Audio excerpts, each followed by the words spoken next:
함께 기도드리겠습니다.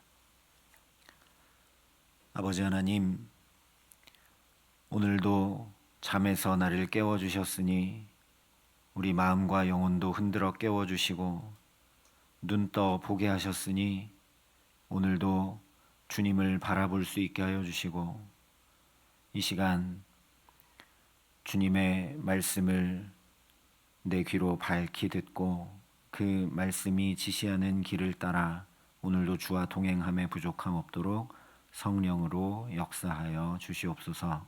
예수님 이름으로 기도합니다. 아멘. 오늘 우리에게 주시는 하나님 말씀은 사무엘하 20장 1절부터 3절의 말씀입니다. 사무엘하 20장 1절부터 3절의 말씀을 봉독해 드리겠습니다. 하나님의 말씀입니다. 마침 거기에 불량배 하나가 있으니 그의 이름은 세바인데 베냐민 사람 비그리의 아들이었더라. 그가 나팔을 불며 이르되 우리는 다윗과 나눌 분깃이 없으며 이새의 아들에게서 받을 유산이 우리에게 없도다. 이스라엘아 각각 장막으로 돌아가라 하매 이에 온 이스라엘 사람들이 다윗 따르기를 그치고 올라가 비그리의 아들 세바를 따르나 유다 사람들은 그들의 왕과 합하여 요단에서 예루살렘까지 따르니라. 다윗이 예루살렘 본궁에 이르러 전에 머물러 왕궁을 지키게 한 후궁 10명을 잡아 별실에 가두고 먹을 것만 주고 그들에게 관계하지 아니하니 그들이 죽는 날까지 갇혀서 생과부로 지내니라. 아멘. 압살롬의 죽음 이후에 19장에서 시작된 다윗의 복귀 이야기가 공통적으로 보여주고 있는 것은 다윗의 몸은 예루살렘으로 귀환하고 있는지 모르지만 계속 혼란과 갈등과 분열이 가중되고 있다는 사실입니다. 시므이, 시바, 무비보셋, 바르실레를 만나면서 요단을 건너 길갈까지 왔는데도 불구하고 유다 지파와 나머지 이스라엘 지파들이 첨예하게 대립했습니다. 더 나아가서 오늘 20장은 세바라는 불량배가 반역까지 일으키는 지경에 이르고 만 사건을 전해줍니다. 아직 예루살렘으로 돌아간 것도 아닌데 환궁하는 길에 또 반역을 당하고 말았다는 거죠. 1절에 마침 거기에 불량배 하나가 있으니 그의 이름은 세바인데 말씀을 합니다. 마침 거기에라는 건 앞쪽 19장 마지막에 유다와 이스라엘이 다윗의 예루살렘 복귀와 관련하여 분쟁이 있던 바로 그 자리를 얘기하는 겁니다. 그 분쟁은 유다 사람의 말이 이스라엘 사람의 말보다 더 강경하였더라 말씀하며 마쳤습니다. 유다가 자기들은 다윗의 종친이라고 하자 이스라엘 10지파가 그러면 우리는 왕에 대해 12지분 중에 10지분을 가진 대주주다라고 주장을 했지만 결국 목소리 큰 유다 지파가 이겼다는 것이죠. 그래서 그 자리에 있던 세바라는 사람이 나팔을 불면서, 이스라엘에서 나팔을 부는 건 몇 가지 경우가 있지만 전쟁할 때 나팔을 부는데, 그러니까 전쟁을 선포하며 이렇게 말한 겁니다. 우리는 다윗과 나눌 분깃이 없으며 이새 아들에게서 받을 유산이 우리에게 없도다. 이스라엘아 각각 장막으로 돌아가라. 유다 지파가 다윗에 대해서 강경하게 주장하는 그대로 다윗이 지금 이렇게 예루살렘으로 복귀하고 그래서 왕이 된다고 해도 다윗이 왕된 것으로 인해 우리가 받을 분깃도 없고 유산도 없다. 저가 왕이 돼도 우리에게 아무 유익도 없고 저가 왕이 되는 것이 쓸모없는 일이다. 그런 얘기입니다. 그러니까 우리는 더 이상 다윗 따를 필요가 없다. 각각 장막으로 돌아가라 하는 이야기입니다. 다윗에 대해 그 어떤 세금도 바치지 말고 부역도 거부하라. 즉 왕으로 여기지 말라. 그런 얘기입니다. 근데 놀랍게도 2절을 보면 이에 온 이스라엘 사람들이 다윗 따르기를 그치고 올라가 비그리 아들 세바를 따랐다 말씀을 하죠.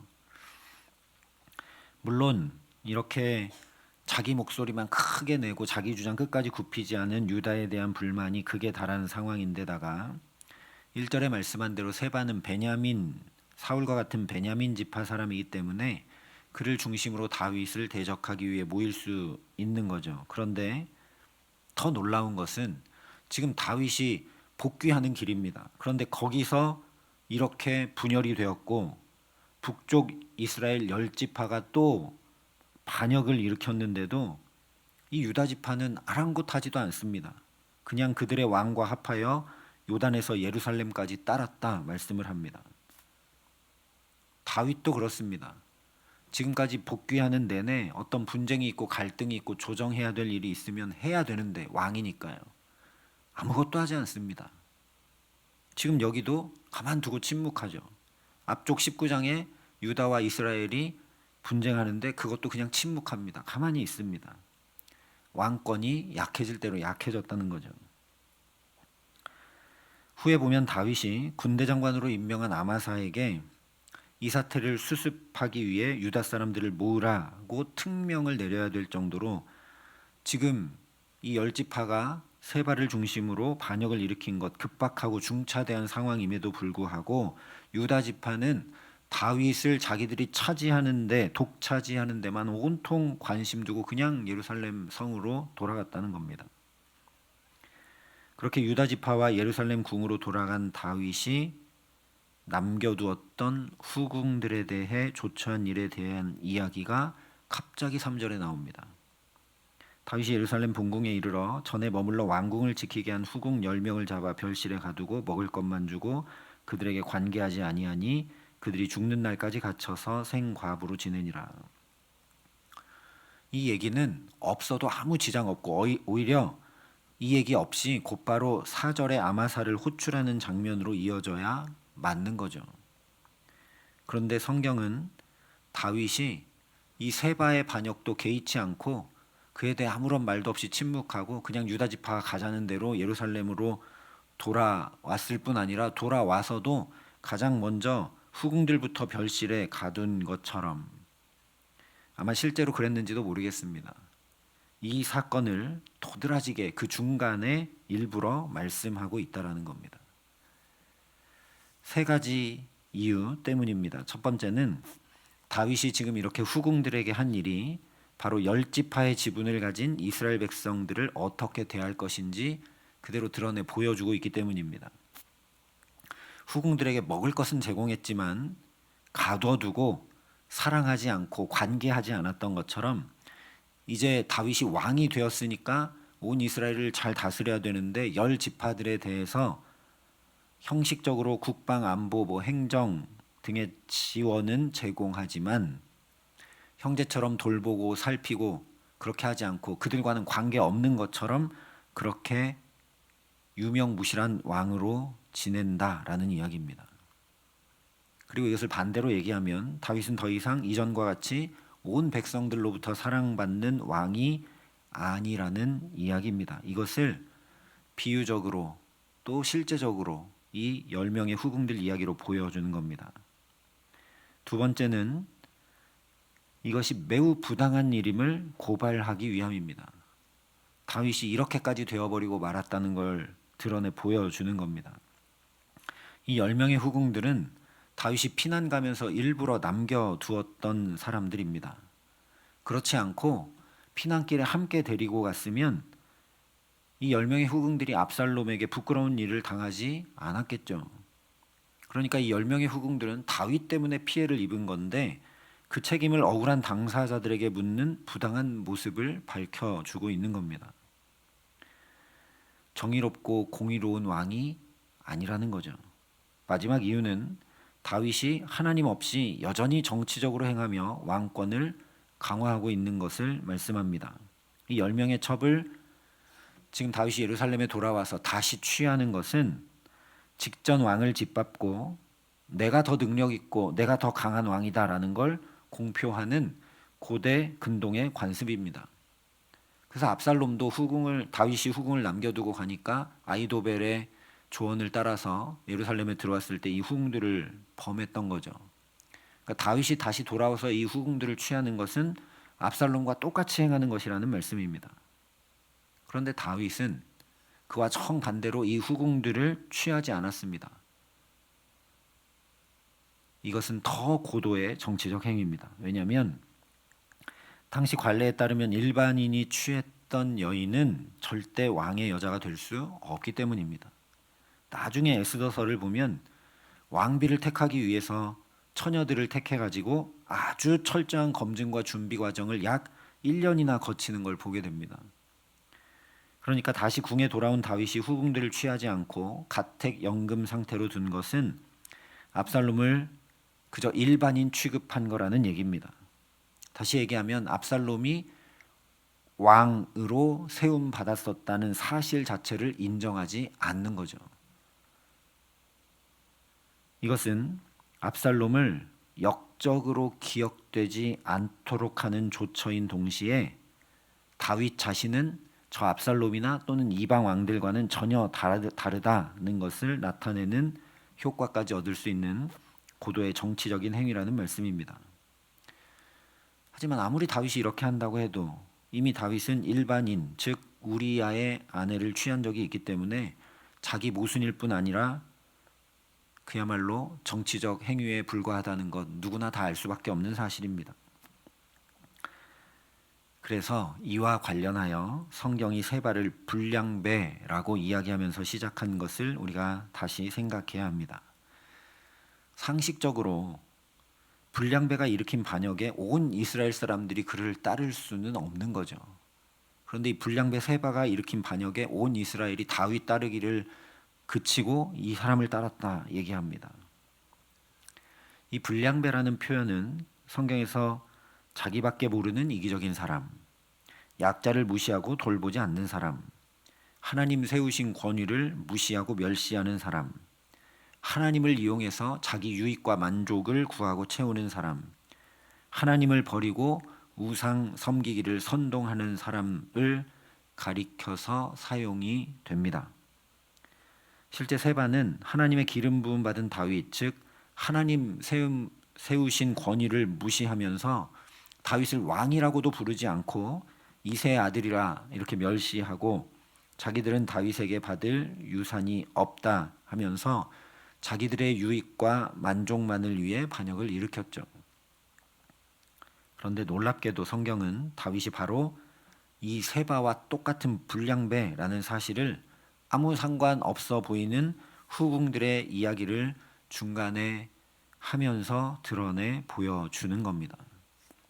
다윗이 약자이고 여인들이니 약자죠. 억울할 수밖에 없고 자기 때문에 피해를 입게 된 그 후궁들 이제 돌아왔으면 위로해주고 돌보아주고 해야 되는데 저 멀리 그냥 가택연금에 두고 그것과 똑같이 왕인 자기에게 맡겨진 백성들을 돌보지 않고 지금 분열이 심각하고 반역이 또 일어났는데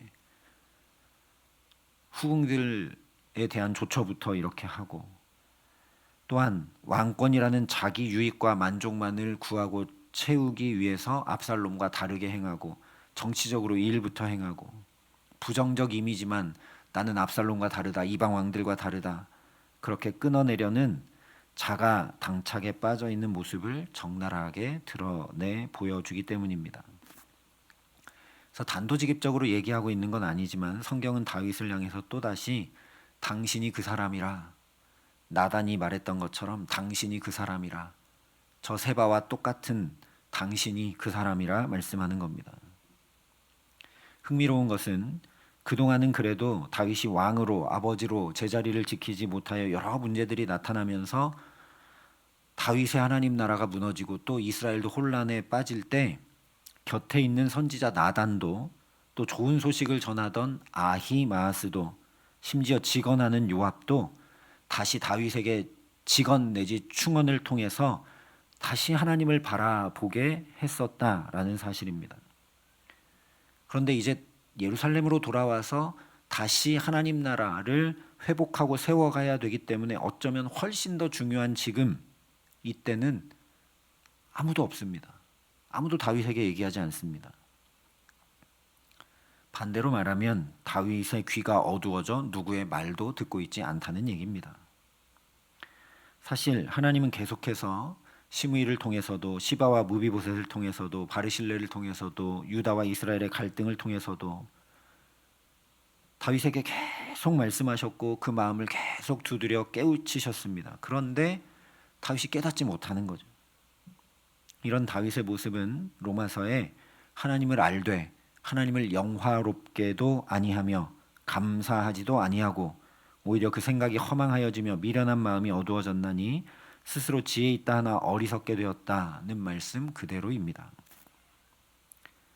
이 말씀 그대로 지금 다윗은 허망하게 행하고 미련한 마음으로 행하고 자기 주변에 일어나는 온통 하나님의 말씀들 그것에 다 어두워져 있고 지혜 있는 것처럼 아주 고도의 정치적 전략을 펼치기도 하지만 어리석게 행하고 있죠.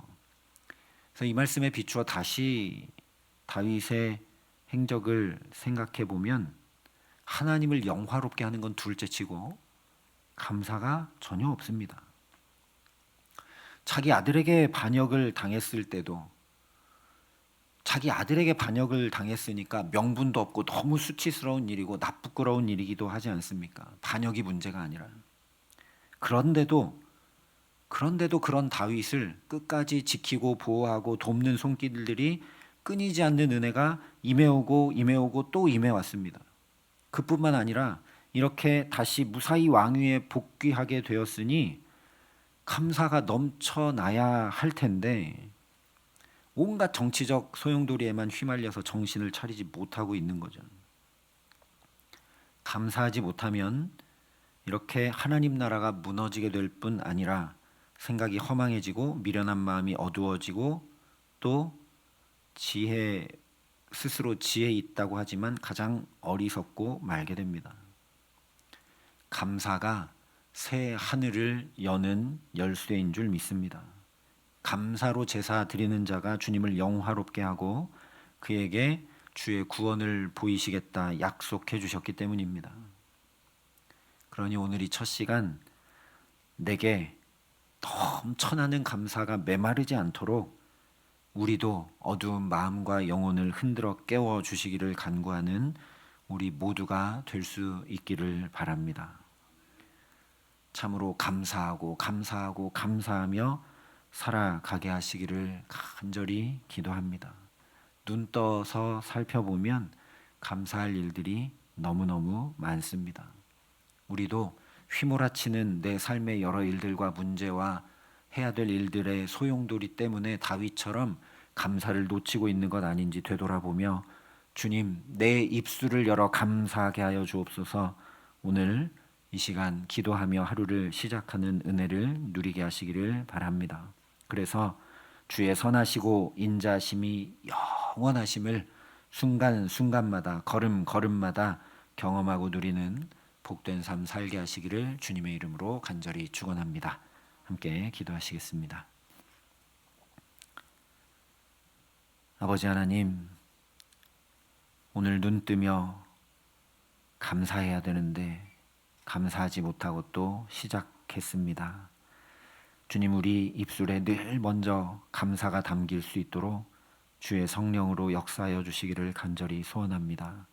감사하는 자가 주의 구원을 보게 되는데 내 입에서는 감사가 나오지도 않으면서 이 문제, 저 아픔, 이런 일 저런 일에 주의 구원 보기만을 욕심처럼 욕망처럼 가지고 있는 것 아닌지 되돌아보게 하시고 먼저 감사를 회복하고 충만한 감사 가지고 주와 함께 살아감에 부족함 없도록 이 시간 우리의 마음과 영혼을 흔들어 깨워주시고 주의 은혜로 가득 채워 주시옵소서.